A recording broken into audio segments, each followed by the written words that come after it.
मैं कमलेश सर। आज के वीडियो में कंप्यूटर कमाल चैनल पे हम आपको बताएंगे दो टॉपिक है जो कि बहुत ही इम्पोर्टेंट टॉपिक है ये, और कंप्यूटर का पूरा टॉपिक आपका इससे है ना जनरेट हो जाएगा। तो इसको हम लोग देखते हैं इस टॉपिक के बारे में कि क्या क्या इसमें हम लोग देखेंगे। पहला टॉपिक है हार्डवेयर और सेकेंड है सॉफ्टवेयर, है ना। हार्डवेयर और सॉफ्टवेयर को इस बार हम देखते जाते हैं। हार्डवेयर नाम से लग रहा है पता कि जो पार्ट हार्ड होगा, in the sense how can we feel about the hardware, the component और we can say the physical component of a computer which can be touched, counted, seen, okay, is all parts is called the hardware. ठीक है, मतलब क्या समझे, वो सारे parts जिसको हम लोग देख सके, छू सके, टच कर सके, है ना, वो सारा पार्ट क्या कहलाएगा, हार्डवेयर कहलाएगा। लेकिन सारा पार्ट का मतलब क्या, कंप्यूटर का पार्ट्स होना चाहिए, तो ऐसे कहेंगे all the physical components of computer which can be seen, touched and counted is called hardware. ठीक है, अब जैसे हम लोग देखते हैं क्या मॉनिटर है ये, है ना, ये हार्डवेयर का पार्ट है। बगल में सीपीयू देखते हैं, है ना, ये आपका हार्डवेयर का पार्ट है ना। उसके बाद हम लोग जो भी देखते हैं, स्पीकर है छोटा सा यहाँ पे, है ना, स्पीकर लगा हुआ है, वो हार्डवेयर का पार्ट है। कीबोर्ड लगा हुआ है ना, कीबोर्ड हार्डवेयर का पार्ट है। माउस है, और यहाँ पे हम लोग देखते हैं क्या, ये आपका हार्डवेयर का पार्ट है। प्लस जितने भी ये सिर्फ बाहर का ही पार्ट नहीं, इसके इंटरनल पार्ट जो भी है, जिसको हम लोग देख सकते हैं, छू सकते हैं, that is all parts are hardware. ठीक है, तो ये बहुत ही सिंपल कहानी था हार्डवेयर के बारे में। एक और देखते हैं सॉफ्टवेयर के बारे में, जिसपे कि पूरा का पूरा, है ना, सिस्टम डिपेंड करता है। और आपको बता दें, हार्डवेयर के साथ अगर सॉफ्टवेयर है तभी वो सिस्टम है। अगर हार्डवेयर है और सॉफ्टवेयर नहीं है तो आपका वो सिस्टम नहीं कहलाएगा, कवाड़ा कहला जाएगा वो, है ना। तो हार्डवेयर जैसे एक आदमी भी क्या है, मशीन है ना, इसमें भी हार्डवेयर और सॉफ्टवेयर है। जैसे कि all the physical component which can be seen, touched and counted, जैसे हाथ, पैर, आंख, कान, मुंह, नाक, दांत है, जितने भी है सब क्या हार्डवेयर है। लेकिन इसके अंदर भी सॉफ्टवेयर है, तभी ये बॉडी कह रहा है कि मशीन है और एलिव है।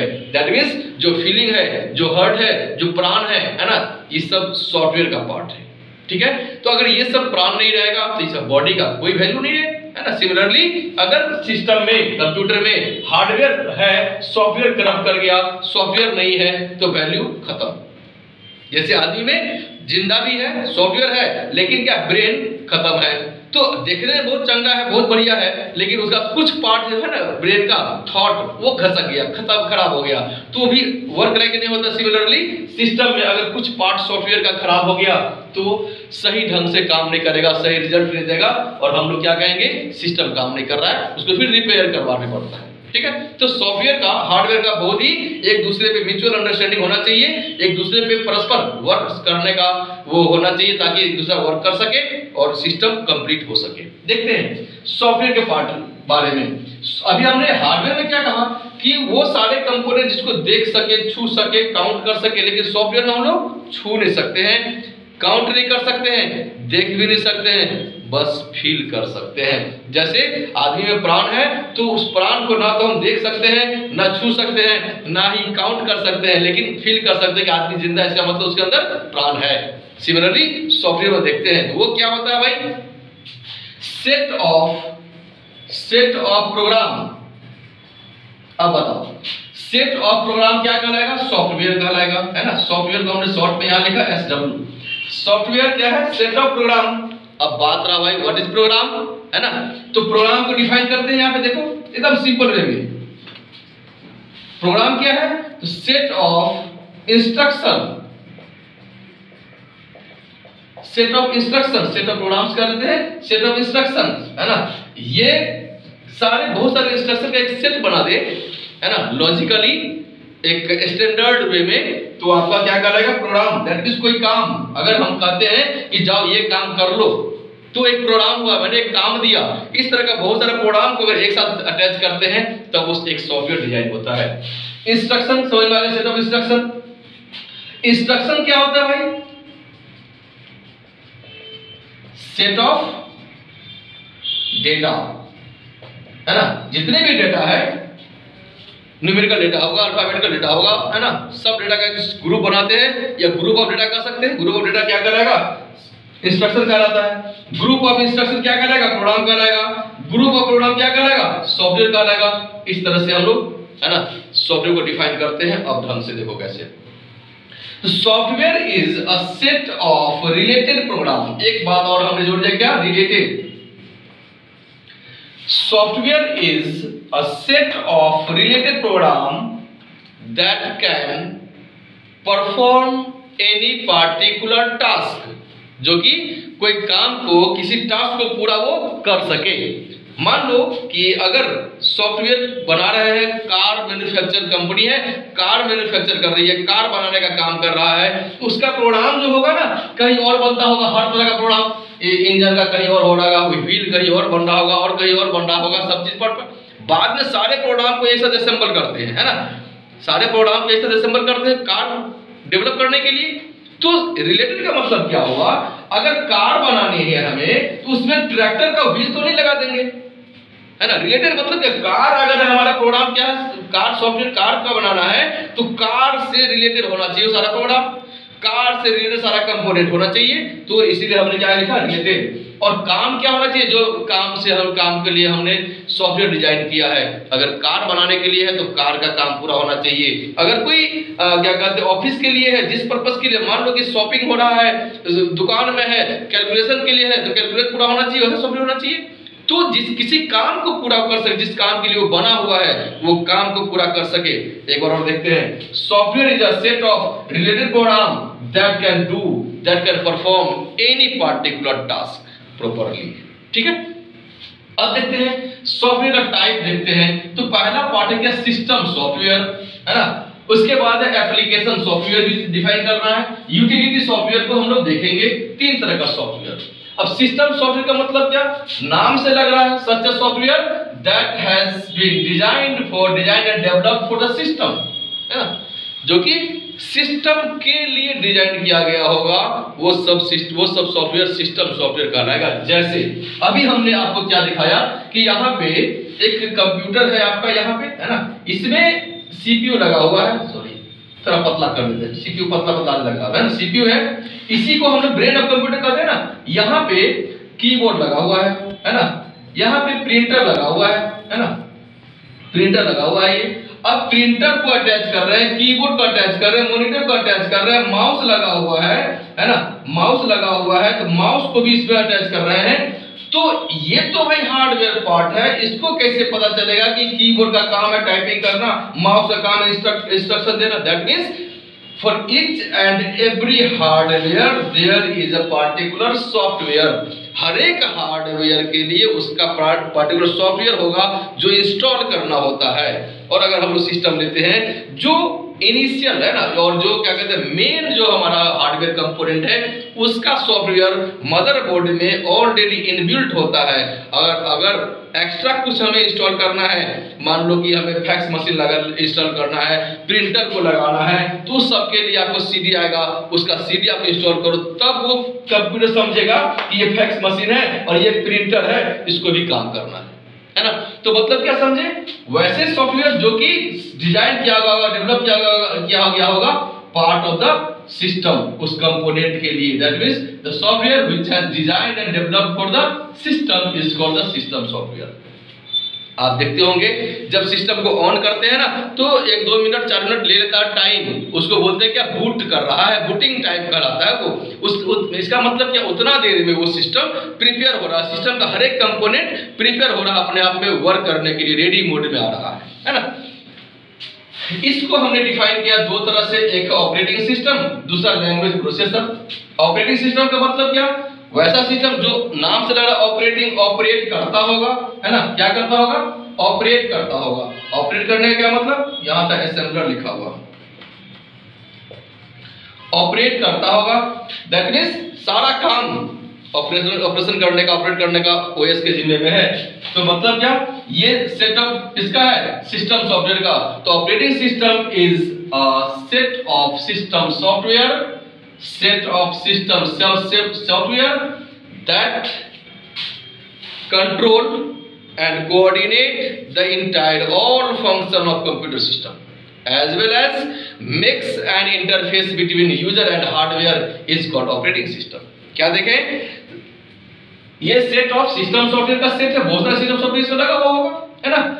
और वो क्या करेगा, पूरे कंप्यूटर के काम को कंट्रोल करने का काम इसी का है, कोऑर्डिनेट करने का काम इसी का है ना। और यूजर का हार्डवेयर से इंटरफेस करने का काम इसी का है। इसी के इंस्टॉलेशन के बाद हम लोग कोई एप्लीकेशन सॉफ्टवेयर इंस्टॉल करते हैं, कोई भी सॉफ्टवेयर इंस्टॉल कर लेते हैं। अगर ये नहीं तो कुछ भी इंस्टॉल नहीं कर पाएंगे ऑपरेटिंग सिस्टम, है ना। इसका एक दूसरा पार्ट आता है लैंग्वेज प्रोसेसर। अभी जो हमने मतलब कि एबीसीडी कुछ लिख रहे हैं, क्या कंप्यूटर को समझ में आता है? नहीं, उसको तो 0101 समझ में आता है, तो वो कन्वर्ट करने का काम लैंग्वेज प्रोसेसर का है, लैंग्वेज को प्रोसेस किया, है ना। इसमें भी टाइप आता है, पहले तो एक मशीन लेवल लैंग्वेज था, है ना।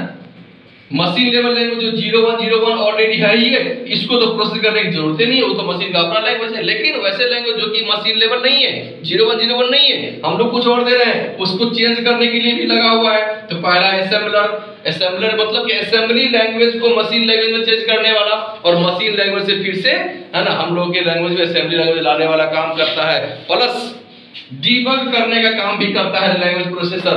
डीबग करने का मतलब, अगर if you are writing anything and if you commit mistakes, then system language processor highlight that words, that wrong spelled word, ठीक है ना। आपने जो रॉन्ग स्पेल किए हैं, रॉन्ग स्पेलिंग लिखे हैं या गलती की है, उसको वो हाईलाइट कर देगा ताकि आपको इंडिकेट कर सके कि आप उसको सही करो भाई। असेंबलर असेंबली लैंग्वेज को चेंज करता है, इंटरप्रेटर और कंपाइलर दोनों क्या करता है, हाई लेवल को चेंज करता है। हाई लेवल कहने का मतलब वैसा लैंग्वेज जो हम लोग यूज करते हैं, इंग्लिश लैंग्वेज, हिंदी लैंग्वेज, उसको चेंज करने के लिए, जैसे अभी C++, जावा, VB, ओरेकल, है ना, कोबोल, पास्कल, सब हाई लेवल लैंग्वेज में आता है ना। इस सब को चेंज करने के लिए इंटरप्रेटर और कंपाइलर, है ना, ये दोनों है। हाई लेवल लैंग्वेज को मशीन लेवल में चेंज करना और मशीन को फिर हाई लेवल में चेंज करना। तो फिर दोनों में डिफरेंस क्या है बता दे। ये इंटरप्रेटर जो है ना, लाइन बाय लाइन चेंज करता है, लाइन बाय लाइन चेक करता है एरर को। लेकिन ये कंपाइलर क्या करता है, एक बार में पूरा एक ब्लॉक, एक पैराग्राफ, एक ब्लॉक जो होगा स्लॉट, वो पूरे को चेंज करता है, पूरे को कन्वर्ट करता है। So compiler is faster than the interpreter. इतना तो समझ आ गया। आगे देखते हैं एप्लीकेशन सॉफ्टवेयर के बारे में। Such a software that is used for user to develop their own application. मान लो कि हम लोग एमएस वर्ड पे कुछ लेटर लिखते हैं, कुछ टाइपिंग करते हैं, तो वो एमएस वर्ड क्या हुआ, एप्लीकेशन सॉफ्टवेयर हुआ, जो कि हम लोग को देता है, फैसिलिटी प्रोवाइड करता है, हम लोग अपना डेवलप करें एप्लीकेशन। तो जितने भी वर्क लोग कर रहे हैं पार्टिकुलर सॉफ्टवेयर का यूज करके, वो सारा सॉफ्टवेयर एप्लीकेशन सॉफ्टवेयर कहलाएगा। MS word, excel, power point, Photoshop, जो भी है एक्स्ट्रा जो काम करने के लिए यूज होता है, वो सारा का सारा एप्लीकेशन सॉफ्टवेयर होता है, ठीक है। तो एप्लीकेशन सॉफ्टवेयर किस पे इंस्टॉल होगा, सिस्टम सॉफ्टवेयर पे, या लोग क्या कहते हैं ओएस पर। पहले ओएस तब एप्लीकेशन सॉफ्टवेयर, डिफरेंट तरह का। वो डिपेंड करेगा कि आपको किस पर्पस का काम करना है, जैसा काम करना है वैसा एप्लीकेशन सॉफ्टवेयर आप डालो भाई उसमें, है ना। एक बढ़िया आता है यूटिलिटी सॉफ्टवेयर। ये क्या करता है, सिस्टम के इन्वायरमेंट को मेंटेन करने का काम करता है, सिस्टम को स्मूथली रन करे, सिस्टम वो मेंटेन करने का काम करता है। उसमें क्या क्या काम होगा उसका, बैकअप यूटिलिटी देना, मतलब क्या, आपके सिस्टम को बैकअप प्रोवाइड करना, है ना, ताकि स्मूथली काम कर सके। आपके सिस्टम के डिस्क को डिफ्रैगमेंट करना। डिस्क को डिफ्रैगमेंट करने का क्या मतलब, अगर डिस्क मान लो इतना बड़ा हार्ड डिस्क है, इसमें हम कहीं कहीं क्या किए हैं, ड्राइव ए सी है, ड्राइव डी है, ई है, एफ है ना। ई ड्राइव में हमने कोई वीडियो, है ना, लोड किया था, तो स्पेस ले लिया, थोड़ा बड़ा कर दिया, यहां तक कर लिया, है ना। अब वीडियो डिलीट कर दिए तो क्या करेगा, ये स्पेस को कम करेगा, है ना। ये पूरा डी ड्राइव खाली कर दिए तो खाली कर लेगा, है ना। तो डिफ्रैगमेंट कर लिया, अपने आप चेंज कर लेता है। उसके बाद डिस्क क्लीनअप, आप लोग मोबाइल में भी देखते होंगे, है ना, कि बहुत ज्यादा वायरस लग रहा है, मेमोरी नहीं लग रहा, तो हम लोग क्या करते हैं, क्लीनअप करते हैं, है ना। तो क्लीनअप करने का काम, ताकि स्मूथली रन कर सके आपका सिस्टम, वो काम है। सिस्टम को रीस्टोर करने का, वो हर सिस्टम में रीस्टोर का ऑप्शन आता है, आप उस पर क्लिक करो, फिर से पुराना वर्जन या पहले वाला वर्जन रीस्टोर हो जाता है ना। वायरस स्कैनर, वायरस को स्कैन करने का काम करेगा। कंप्रेशन यूटिलिटी, मतलब लार्ज अमाउंट ऑफ डेटा है, उसको कंप्रेस करके कम करेगा और आपका कम मेमोरी में स्टोर करेगा वो। इनक्रिप्शन यूटिलिटी, इनक्रिप्शन डिक्रिप्शन एक टर्म है अलग, जो क्या करता है, काम कब होता है बताते थोड़ा सा, कि अगर आप नेटवर्किंग के द्वारा कोई भी डेटा एक सिस्टम से दूसरे सिस्टम भेजते हो, है ना, नेटवर्क के द्वारा अगर ट्रेवल करना है, तो यहाँ पे अगर मान लो कुछ भी लिखा हुआ है, और आपको ये शक है कि ये डेटा मेरा रास्ते में कोई जाएगा, कोई ये क्या कहता है हैक न कर ले डेटा को, तो क्या होता है सिस्टम क्या करता है, इसको इनक्रिप्ट मोड में चेंज कर देता है। मतलब क्या, कुछ भी है ना, अलवल मतलब कुछ भी यहाँ पे डाल देता है ABCD01 करके, मतलब पता नहीं चलेगा कि इसके बदले में कोड वर्ड क्या लिख दिया है ना।